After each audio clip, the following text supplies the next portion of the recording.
Ravi's hands trembled as he stood in front of the class. The professor had just asked him to introduce himself. 30 pairs of eyes stared at him. His throat went dry. His voice cracked. Some students smirked, others whispered. Ravi sat down quickly, wishing he could disappear. Even at school, when the teacher asked questions, Arjun lowered his head.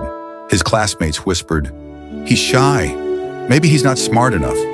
And slowly, those whispers became Arjun's own belief. This was always his life, standing in the shadows, afraid of being judged. Everywhere he went, insecurity followed him like a ghost. He believed others were sharper, stronger, smarter, and he, just ordinary. But destiny has a strange way of teaching lessons.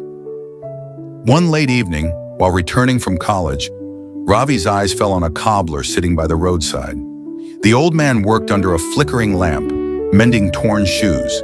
His shirt was faded, his hands wrinkled, but his face carried a strange peace. Ravi stopped and asked, "Uncle, don't you feel bad? Sitting here all day while people look down on you?" The cobbler looked up, smiled, and said softly, "Why should I feel bad? Their eyes don't define my worth. I know who I am." Ravi frowned. "But what if they judge you?" The cobbler chuckled. "They do. Every day." Then the cobbler picked up 2 shoes from his basket. One was old, torn, and dusty. The other was freshly polished. He gave both shoes to Ravi and said, "Hold them up and ask people passing by which one they would wear." So Ravi did. People pointed to the polished shoe, laughing at the torn one. The cobbler asked, "And what did you feel while holding the torn shoe in your hand?" Ravi replied quietly, "Embarrassed." Everyone rejected it. The cobbler leaned closer, his wrinkled hands on the ground. "Now put your own foot inside that torn shoe and walk a little."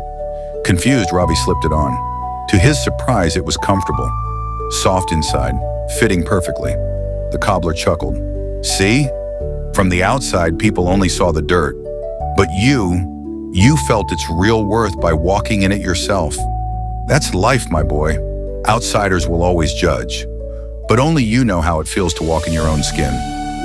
Insecurity ends the day you stop asking others if you're enough and start experiencing your own worth, like you just did with that shoe. Ravi stood frozen in the middle of the road, the torn shoe still on his foot. The cobbler's words pierced deeper than anything he had heard before. His eyes burned. For a moment, he forgot that he was just talking to a stranger on the street. "Uncle," Ravi whispered, voice trembling, "all my life I felt like that torn shoe. People look at me, laugh, whisper that I'm weak, that I'm not enough. And I believe them. I always sat quietly, hid behind others, thinking, maybe I really am useless." His throat tightened, but the words poured out. "I'm tired of being afraid, tired of living in shadows, but I don't know how to change." The cobbler watched him gently, his wrinkled face soft with understanding. He didn't rush to speak. Instead, he picked up a stick lying nearby. Kneeling on the dusty ground, he drew a circle, shaky, uneven, with broken edges. "Look carefully, my boy," the cobbler said. "This circle is not perfect. The lines are crooked. But tell me, does it stop being a circle?" Ravi shook his head slowly. "No, it's still a circle." The cobbler's eyes gleamed. "Exactly. In the same way, even if your voice cracks, even if your steps falter, even if fear shakes you, it's who you are today. When you accept yourself with confidence, your fear will fade away. But let me tell you a secret. Do you know why people feel insecure? Because they keep looking at others. The moment you stop comparing yourself against the world, insecurity dies.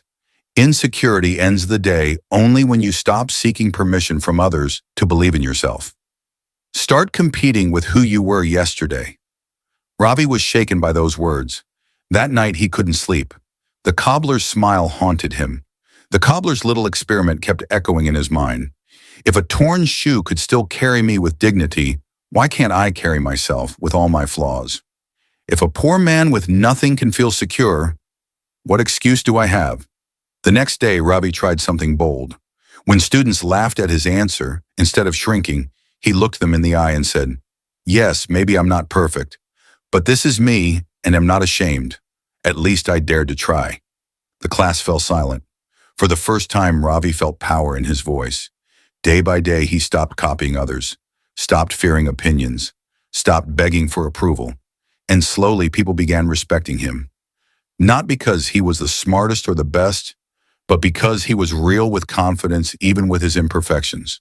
Dear friend, the secret that ends insecurity forever is this. Stop competing with others. Start competing with who you were yesterday. Because the moment you discover your own path and ignore comparison, nobody can make you feel small again.